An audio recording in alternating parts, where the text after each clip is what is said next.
Welcome to Forward Talks by Goumbook, a podcast about moving towards sustainability in our region and beyond. I'm Tatiana Antonelli. A quick thanks to our partners, Our Space, the first co-working community designed to connect humans with nature. Find out more at ourspace.work. On today's episode, we're looking at how a large corporation can drive sustainability from within. I sat down with Sabrin Rahman, who is the head of corporate sustainability for the MENA region with HSBC. Sabrin always had a keen interest in sustainable development.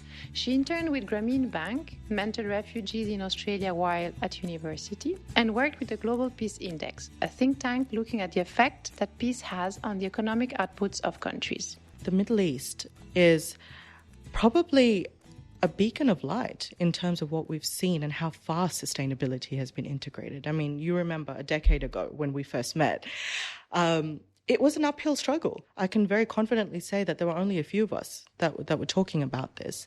And if we fast forward to where we are today, it really is a movement.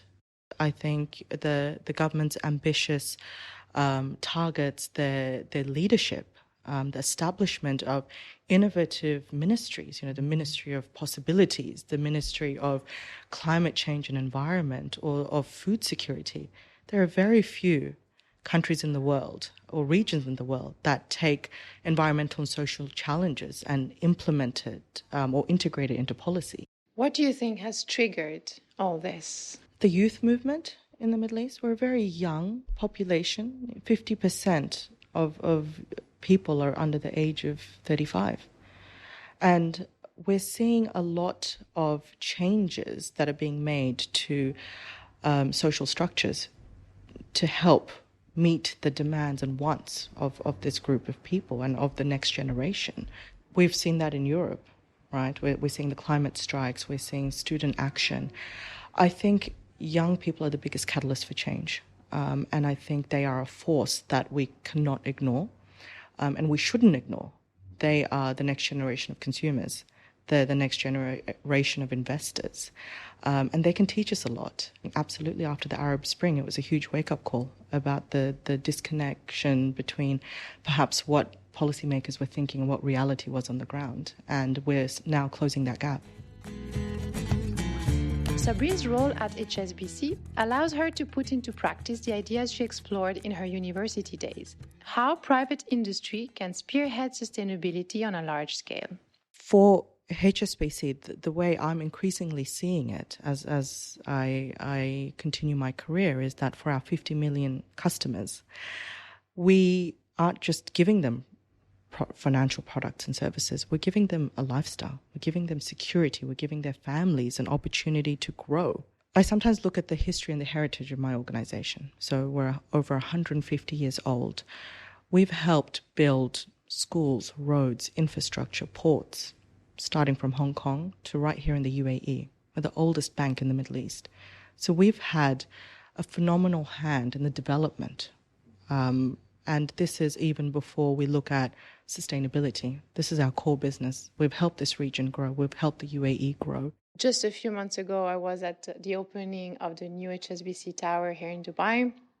And it was amazing to see how actually you could showcase an incredible sustainable building. What was incredibly exciting for us is obviously the journey to help achieve that, but also the additional focus we had on how we as employees would work in that new building. So as you know, with the support of Goumbook, we have now made the building plastic free. We've introduced flexible working, and there really is a huge focus on a sustainable way of working. So it's been a huge mind shift change for our organization, and it's been a wonderful platform to have a new building that is sustainable, that has cutting edge technology in terms of video conferencing and so forth, which allows us to work from anywhere. It really is showcasing a workplace of the future. So what is your approach to sustainability as HSBC internally? My team, we are really advisors to our business. What we focus on fundamentally is to build capabilities within our organizations rather than skill sets. We bring industry insights, our knowledge of what's happening in the outside world and real examples. And we have a large philanthropic budget, which we use to fund programs across the region and in markets where funding may be low for those causes. So we really try to help move the needle. And most importantly, we're now helping prepare our stakeholders for future scenarios, for example, a low-carbon future, which we estimate will require $100 trillion of investment until 2030 across a whole variety of sectors. So we use our network, our presence, and our insights to contribute to thought leadership in this region. And we partner with leading organizations such as Goumbook to help address issues such as water scarcity, plastics, sanitation, food security, innovation in agricultural technology. Just to understand a bit better the impact you're having, it would be interesting to know more about what has been happening in the last 12 months. The last 12 months have been extremely busy for us, which is fantastic because it just shows that our agenda is really front and center, both within our organization and in the wider context. I'm extremely proud of my team who have helped showcase to our organization globally what the Middle East is all about and the potential that we have. We've done over 100 projects in 2018, and we directly impacted over 65,000 people. And that's just direct. What I think I'm probably proudest of is the fact that we built a completely new agenda in the Middle East around sustainable finance in the space of 12 months. And we've trained over 300 colleagues, including our senior leadership, on what it means, what are the opportunities, and what are their roles to really push this forward. And we've also, as a result, helped facilitate more than $600 million worth of sustainable financing within this region, which we are incredibly proud of because this is a new focus for us. We have a small team and a very large remit. So many sleepless nights, but it's been extremely rewarding. We've also opened our new Middle East headquarters, and there's just so much more on the way. HSBC also has a role to play beyond just their internal sustainability, running a number of initiatives to support companies and the local community. So the way we look at sustainability, yes, there's a variety of products and services. For example, we have a green vehicle loan. There are specific products at a consumer level, at an individual level or a retail level. And obviously then there are products at a more commercial level. So yes, we have sustainable finance offerings, but what we are looking at is how do we make sustainability a part of normal banking, normal products and services. So it's not about introducing a green factor or introducing a subsidy. It's about ensuring that our colleagues, our bankers, understand the variety of projects out there that may have a sustainability angle and understanding the opportunity that arises from that. I've seen in your website that you're also promoting financial literacy.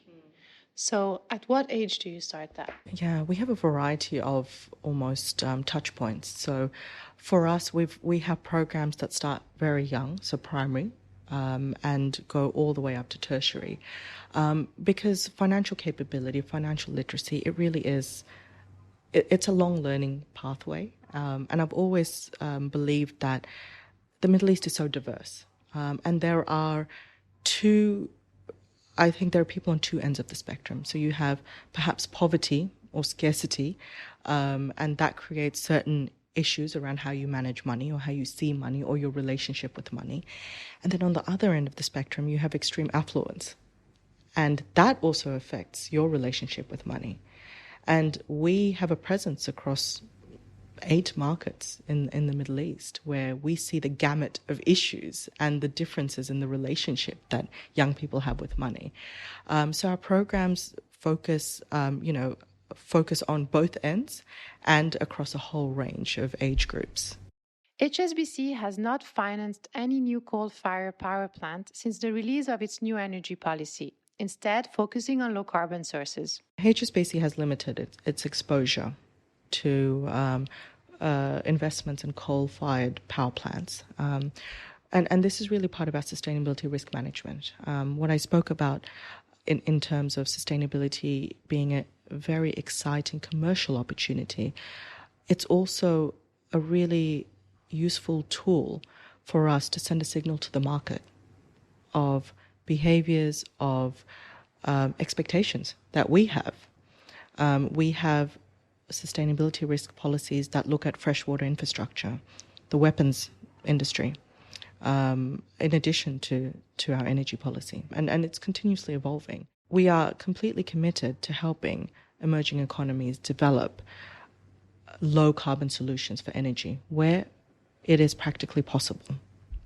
We are a market that has grown from emerging economies, and we are absolutely committed to that. And what we're trying to do is really take practical steps. There's a huge portion of our economy that needs to pivot to a different way of working, and they need partners for that to happen.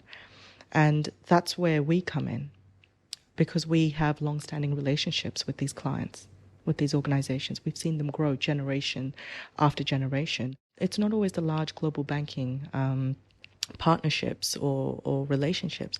It's also through our private banking clients. Being such a large, multifaceted organization, it allows us to look at generational planning, succession planning, but more importantly, how do we help change expectations in different economies? Personally, what do you see is the biggest sustainability challenge for the Middle East? The next urgent topic we need to really address?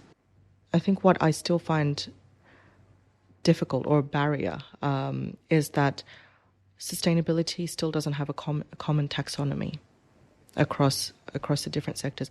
What I refer to it perhaps in the financial sector may look very differently in the FMCG world. And we need to start singing from the same hymn sheet. We need to prioritize the same things.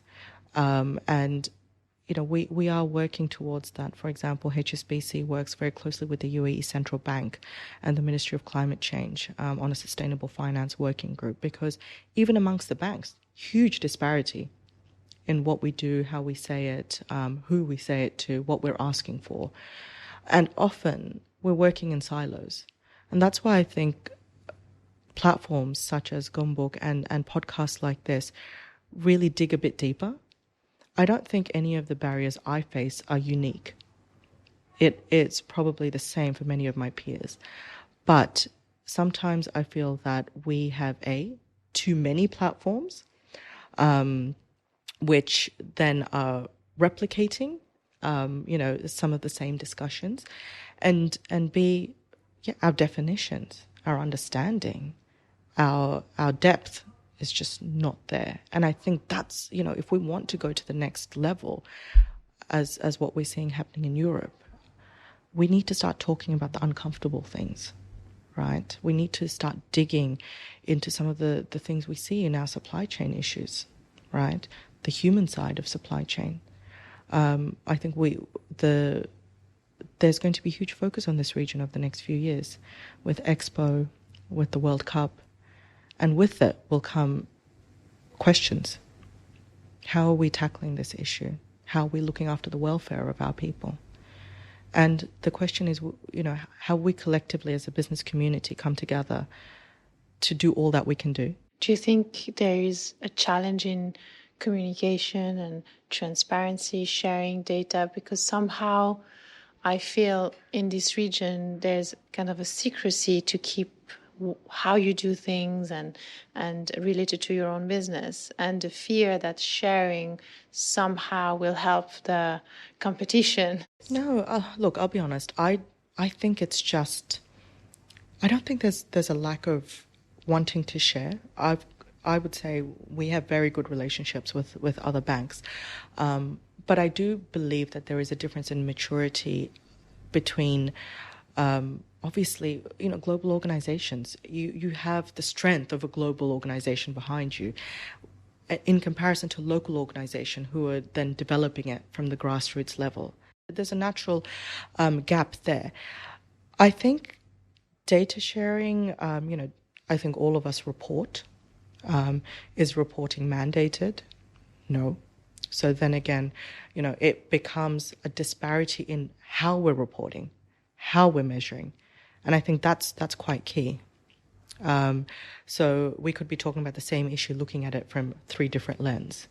So then to the average reader, you really don't know what the real story is.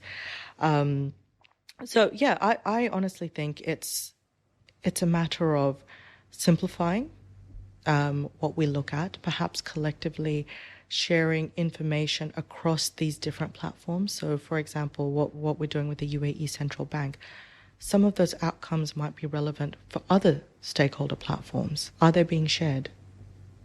And who shares it? These are the questions, right? So, and I think that's the next level that we need to go to.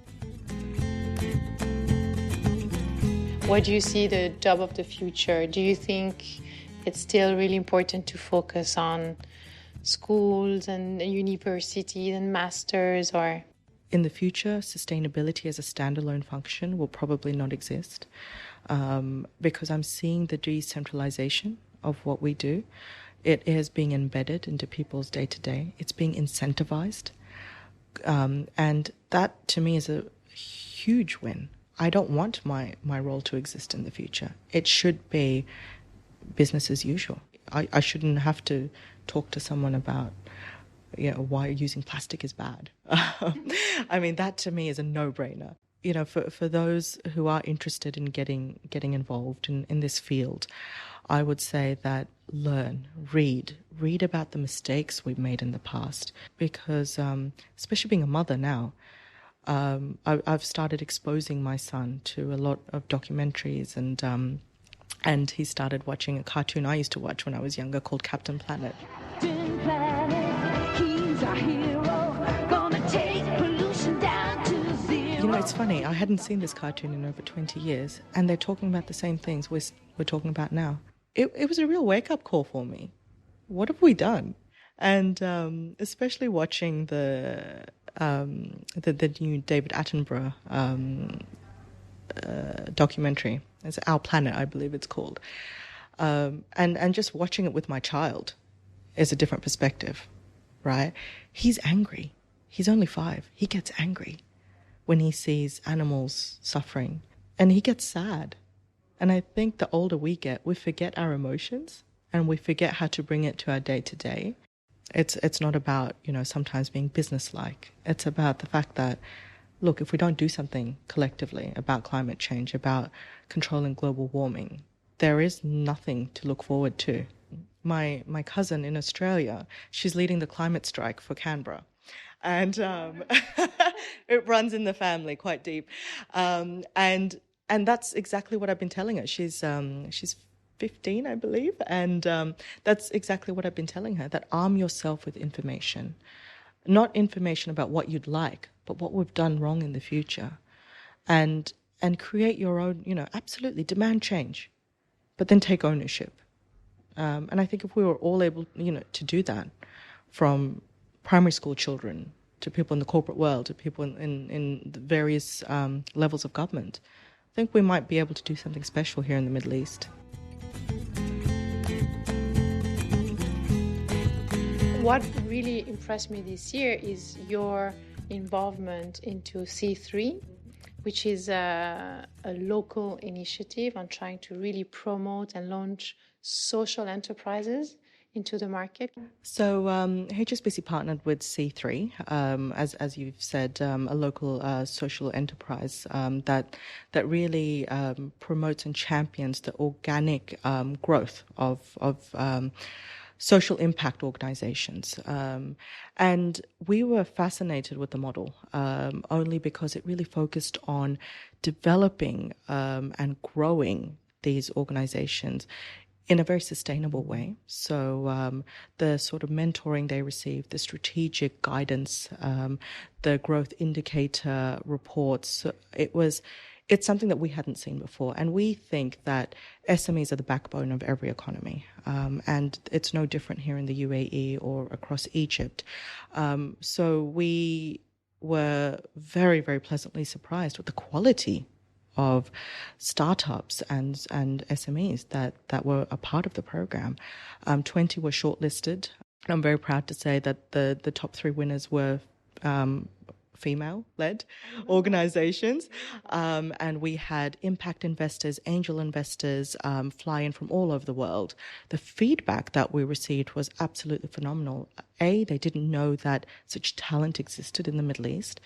B, they weren't aware of the innovation that the Middle East was generating. And because I think that there is sometimes a lack of platform to promote innovation and talent. And I think a global brand like HSBC coming together with a local brand like C3 really opened this up to many other stakeholder groups that would have never seen this before. So we are continuing the program, I'm happy to say, for the second year, and we will expand it to several new markets. And what we really want to do is continue this movement. We want to continue and foster sustainable growth. We want SMEs to flourish, and we want them to be able to continuously give back to our communities, but in a financially sustainable way. That's all we have for you on this episode. You can find out more about the show, check out our previous episodes, and find links to subscribe by visiting Goumbook.com. See you in 2 weeks.